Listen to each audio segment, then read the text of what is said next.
well, try it with the tongue out. Try it with the tongue out. And he said, no, it's not good. They still don't fit. I don't know if that has anything to do with this sermon, but it was funny when I was reading this week. I said, I need to share. Everybody needs to laugh, right? But I do want to talk I do want to talk. I do want to talk a little bit about shoes this morning as we're getting started. Talk specifically about sneakers. And how many of you call them sneakers? Tennis shoes? Tennis shoes. Some people call them gym shoes, basketball shoes, all kinds of sporting shoes, right? But they've become, wow, just like so expensive. Have you gone, I know you parents who buy shoes, you know how expensive shoes are and how obsessed kids are with shoes. When I was a kid, we got one pair for the school year, and it had to last us, right? And two things you prayed. You prayed that your feet didn't grow, right? And you prayed, but my mom would always give you like this much room, to grow into, because she wasn't buying the second pair. And the other thing you prayed that it didn't come from Kmart. Because Kmart had those plastic soles, and everybody could hear you coming down the hallway, and they would ski. You know what I'm talking about, right? Am I the only one that got Kmart shoes? So I'm just telling you, the kids can hear you coming. It's not pleasant. They're like, but today, I look and these kids have like shoes for every outfit. Like they have like blue Jordans and they have white Jordans, and I'm like, those things are expensive. How are your parents paying for those things? But kids are obsessed with them. And they're so obsessed they don't want to mess with them. At least they appreciate their value. If you ever see a kid walking like this, with on their heels, I call that the duck walk. You girls, you seen guys do that before? You know what they're doing? They don't want to crease the shoes. They don't want to take away from the new look, so they walk on their heels. Have you seen it? Have you ever seen that in school? Yeah, especially the middle school kids. Walking along because they value those shoes so much. And I'm just sitting there shaking my head, saying, if you knew how foolish you looked, you wouldn't be doing that. Now, you're saying, what does that have to do with anything? Well, shoes are made for what? Walking. That's right. We're going to be talking about walking today. And I know most of you back in the 90s, probably you may have seen the commercial with Michael Jordan and Mars. He was talking about asking Mike, is it the shorts that, why can Mike fly through the air, be, so special, and everybody wanted to be like Mike, right? Jordan would say, it's not the shorts. He said, it must be the shoes. It must be the shoes. And they kept saying, it must be the shoes. And I have this isn't a Jordan commercial, but this is another, it became a kind of a tagline. But here's another commercial I found. It's not Jordan, but... In this dream, you woke up on the morning of the New York City Marathon, and someone had stolen your shoes? It was a nightmare. But then you woke up, and you ran the marathon, and you won. No. We won. Me and my big were flying 4%. Okay. See, it's statements like that we need to work on. When was the last time you took them off? Why would I take them off? I like being fast. I like showering fast, walking the dog fast. I like fast service, fast shipping, fast elevators. Why would I ever take them off? Wait a second. Are you trying to steal my 4%? Am I early? Yes. You're early every week. Sorry, Doc. Hey, Shalane. Hey.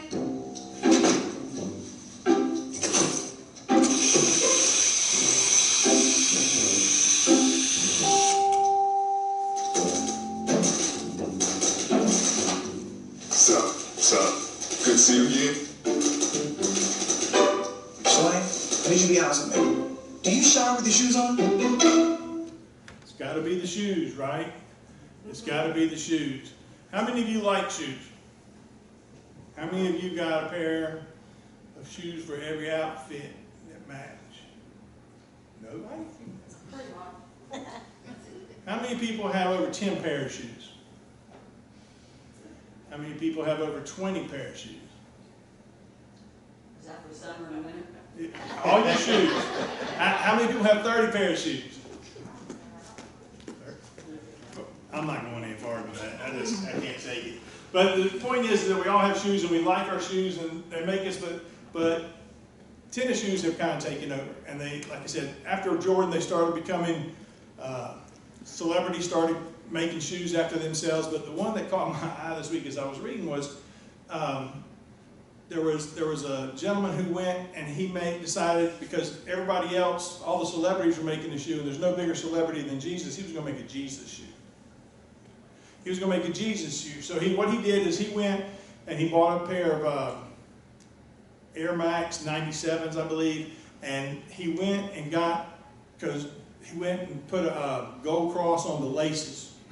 And then he said, what else would signify Jesus? So, walking on water. So he went to the Jordan River. This is a true story. He went to the Jordan River, got some water, and had a priest pray over it.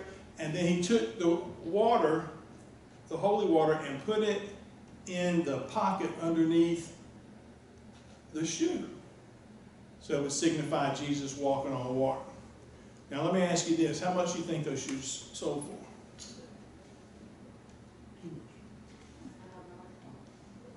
Somebody give me a price. 200. 200. Do I hear 3? 4? 5, 6, 7. Probably $39.95. 30, no. Do I hear 1,000? 11, 12, 13. $1,400 and $1,425 is what they sold for. Isn't that amazing? And you know what? They didn't help them walk on water. Because no shoe can help you walk on water, can it?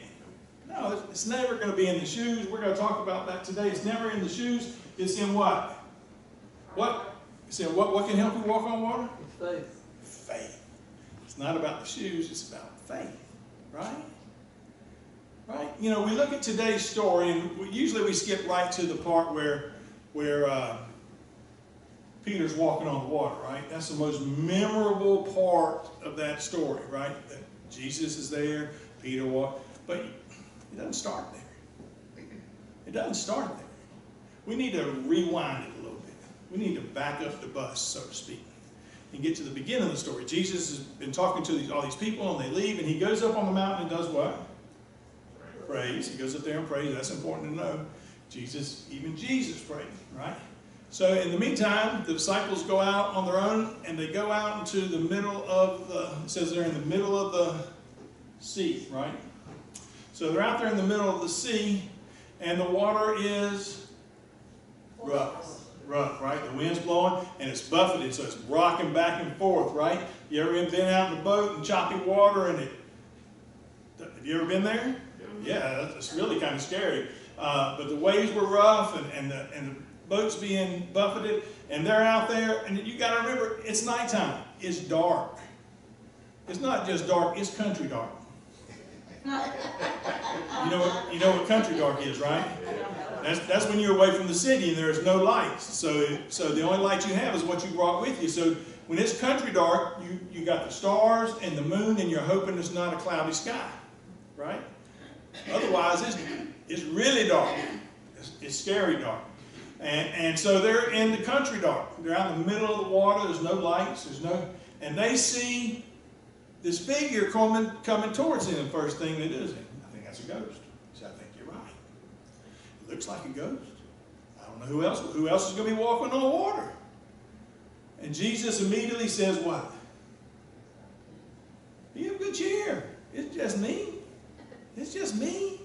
Don't be afraid. It's just me. And we miss sometimes the miracle that Jesus is walking on water. That's a miracle in itself. That's not every day, right? That's not something that occurs every day. Jesus is walking on water, and he approaches this boat, and he says, don't be afraid, it's just me. Be of good cheer. And and then Peter does the crazy. You know, Peter's always got to do something different. Peter says, if it's you, Lord, tell me to come to you, and I'll come. There's nothing but water there, Peter. What's going through your mind? And Jesus says what? He says, come. He said, all right, then come. And then he gets really crazy. Because he does it. He stands up and steps out of the boat. Can you imagine the other disciples sitting in that boat? What's wrong with Peter? Keep it real, Peter. Stop. Peter, sit down. You're rocking the boat, Peter. Peter, stop. Peter, get back in the boat. You know, and here he is, and he starts walking. He starts walking, right? So he's walking on water, and he's doing it by what? By faith. It's not the shoes. It's definitely not the shoes. It's by faith. We don't even know if he had shoes. Maybe he didn't. But he's walking on the water, right? And then what happens? He starts to get distracted, doesn't he? Starts to notice that the wind's blowing and the water's rough. He takes his eyes off Jesus and he starts to what? Starts to sink, right? Starts to go down in the water, and now he realizes that he's really in trouble. And he says, help me, Lord, save me, right? And Jesus reaches out his hands and pulls him up. There's a lot in there. First thing you need to know is that in the storm or in the rough water, Jesus meets you there. He's there with you. He's there he's coming out to the boat. He's going to ride it out with you. You're never alone. Say it with me. I'm never alone. Never alone. Jesus is always with you, even in the stormy times, even when the water is rough. How many have been in rough water? Not just real rough water, but in the journey of life, rough water. You know what I'm saying? You know what I'm saying? Where life's beating you up a little bit, and you're getting rocked back and forth, and you feel like you're almost going to get seasick, right? It's messing you up so bad. And what does he do? He comes to you, right? And it says after he got in the boat that the waters were calm. But it's important to note that Jesus comes to you. He never lets you do it alone, does he? Now what about, I want to ask some of them, but what about the other disciples? We always talk about Peter losing faith. What about the other disciples? Certainly they had the same opportunity. No, call me. You know, be like the kid in school. Ooh, I got the answer. Call me. You know, they had the same opportunity to say something, but what they do? They sat there. They did nothing. You know, I joked about what they probably were thinking or said, but in reality it tells us they just sat there. I'm in the boat. I'm secure. It's comfy here. You know. They didn't want to get out of the boat. You know, I think this tells us a lot about ourselves. A lot of times that we get so comfy that we don't want to get out of the boat. Right? We get so comfortable in the pew, or we get so comfortable in our life that we don't want to get out of the boat. We don't want to reach for the extraordinary. We don't want to answer the call that Jesus puts in our life where he says, come to me. It's wet out there. It's uncomfortable out there. Yes, it is. Usually you'll meet God in the most uncomfortable of positions. Situations, right? And that's where you'll find it. That's where you'll experience him the most. You see, it's challenging. And you know, a lot of times when you get ready to do that, there are going to be people who, you know, are going to say, you're crazy, right? Stepping out on faith doesn't look normal, right? And if we know anything about normal will always change. We got a new normal now, right? In this world. We're trying to adjust, and is it uncomfortable? Yeah, it's uncomfortable. Does it make us scratch our head a little bit? Yeah. Make your hair turn gray? Some of y'all? And I mean, it's stressful, isn't it? But still, Jesus says, come. He says, come get out of that boat. Come to me. Come to me. And you know, you're going to have to understand that you're going to have people who are going to go against you. People are going to say, that's crazy, and I don't want to do that. And, you know, but if you feel called by Jesus, then you do that. You know, you still get out of the boat. You're still called to get out of the boat, to have faith. Faith's a funny thing, but it's demanded of you to have faith, right? This story tells us a lot about people who are called to Christ. Even in the beginning of our Christianity, when we were just starting to believe that, you know, you've seen those people, you may have been one of those people when there's an altar call and they're holding on to those pews, right? So I've seen people put handprints in that wood because they're feeling called to go up, but they don't want to go up. Right? They're holding on so tight you would think it was a rodeo or something. But eventually they let go and they get out of the boat, right? And they come forward. You see? And then we're called to do other things, to help people. Amy has some great examples this morning about doing the right thing. Not just doing something, doing the right thing, saying the right things to people. Not just letting our tongue run wild, right? And saying what we want. Is it helpful? Does it assist that person in what they're doing? And there's a lot of ways you can get out of that boat and walk on faith. And like I said, some people are going to think you're crazy. And some people are going to be jealous. You ever been jealous of somebody who had more faith than you? You ever thought, wow, I wish I could do that. I wish I could pray like that. Not that prayer is a sign of faith. A lot of people pray really well. Words don't even mean anything to them. But have you ever thought, wow, I wish I could do that. I wish I could go up there and speak. I wish I could give a Sunday school lesson. Well, if that's not what you're called to do, it's okay. And everybody's got a different faith journey. And sometimes you're at a different place in your faith journey than they are, and that's okay. Because where you're at is where you're meant to be, but you should always be looking to get out of the boat and strengthen it and move on from where you are to a place that Christ has called you. There was a funny story about these three ministers that went fishing, and the boat got a little bit offshore, and one of the ministers, remember, he left his tackle box back in the cabin. So he got out of the boat and he walked back to shore and went and got to get his tackle box. And the other minister said, I left my lucky hat in the car. And he got out and he walked on the water up to his car to get his hat. And the third one's sitting there and he's like, man, I got just as much faith as they do. I should be able to walk on water.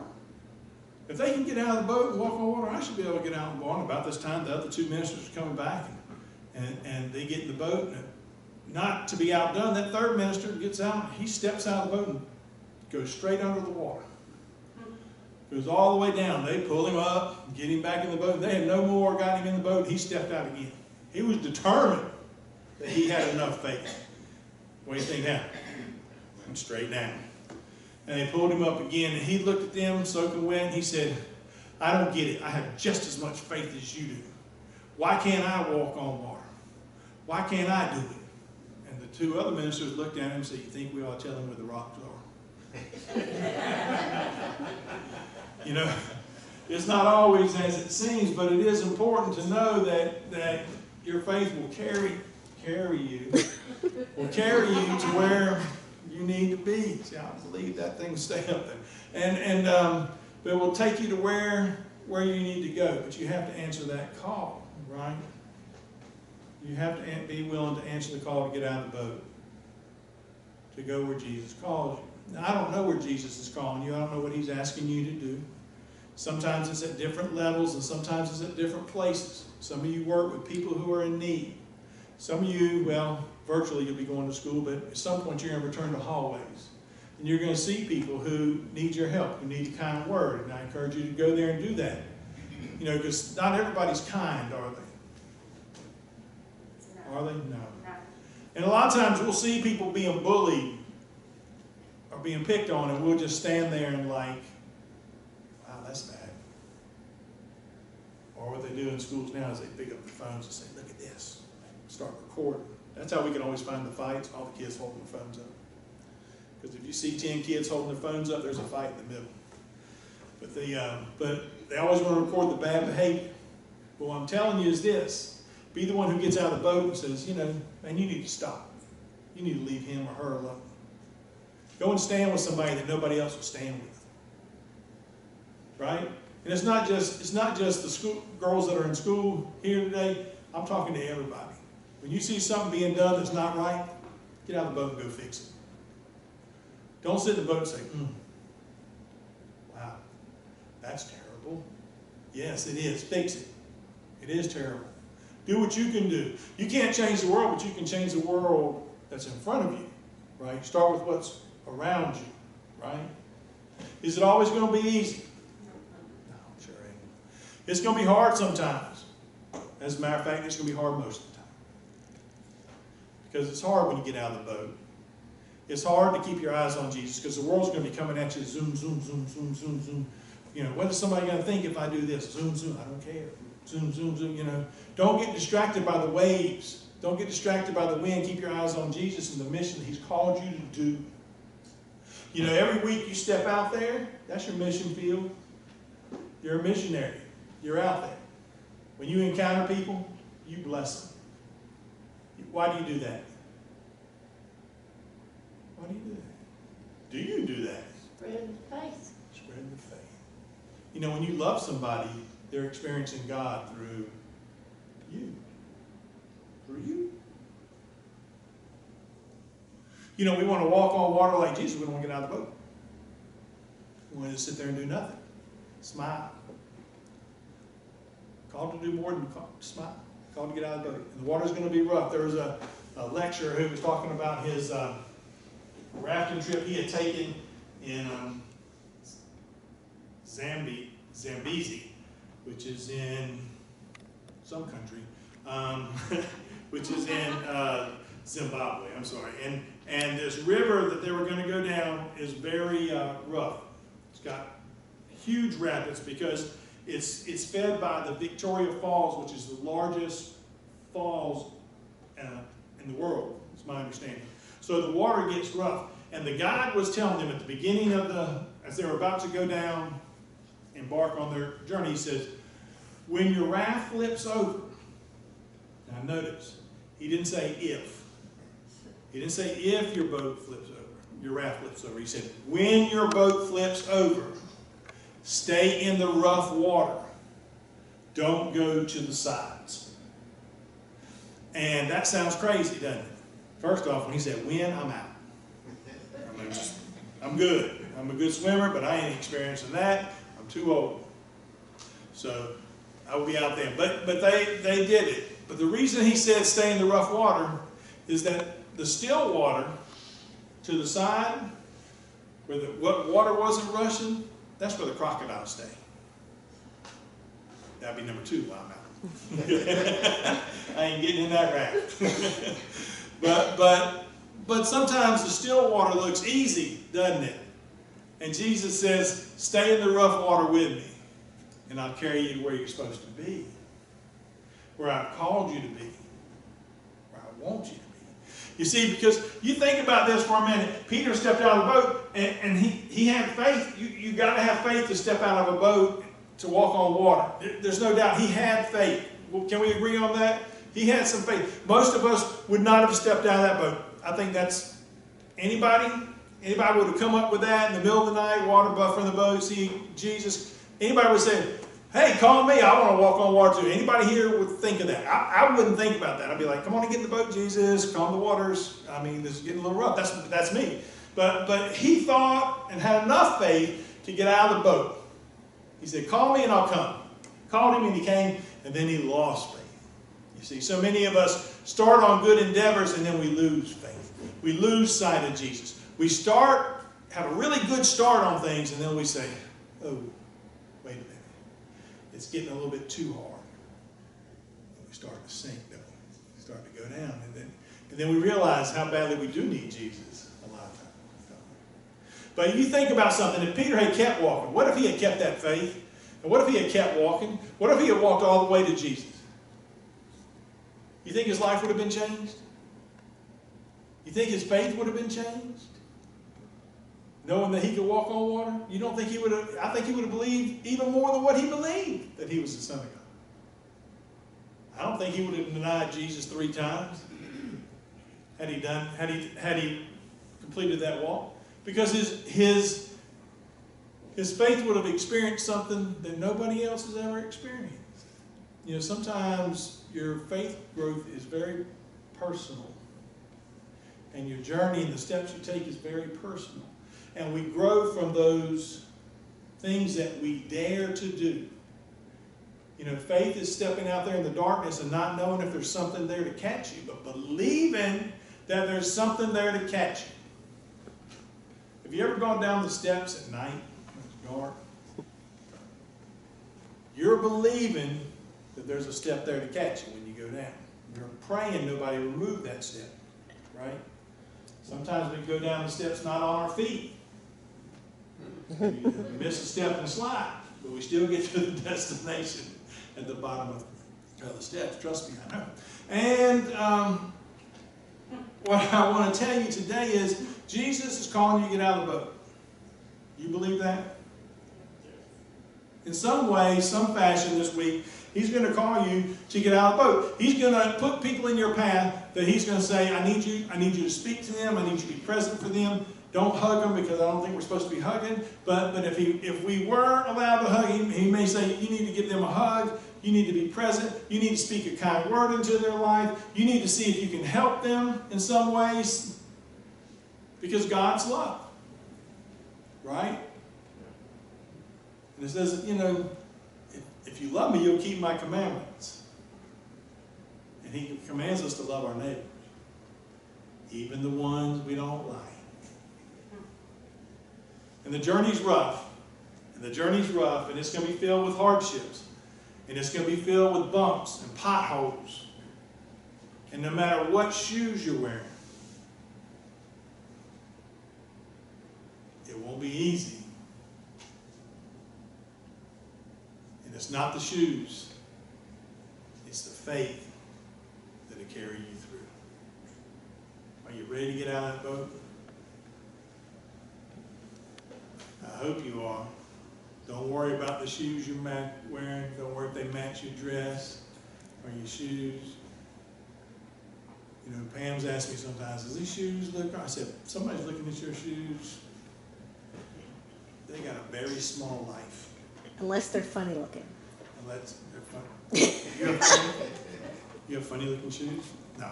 Anyway, you have nice shoes, Pam. But sometimes we get so caught up. Are they going to look at my shoes? And really, how important is that? That's gotten a little sidetracked. But the message I want to give you today is it's not the shoes that are going to carry you. It's your faith that'll carry you. So step out of the boat. Step out on faith. And watch how Christ will abundantly change your life. And all God's people said, Amen.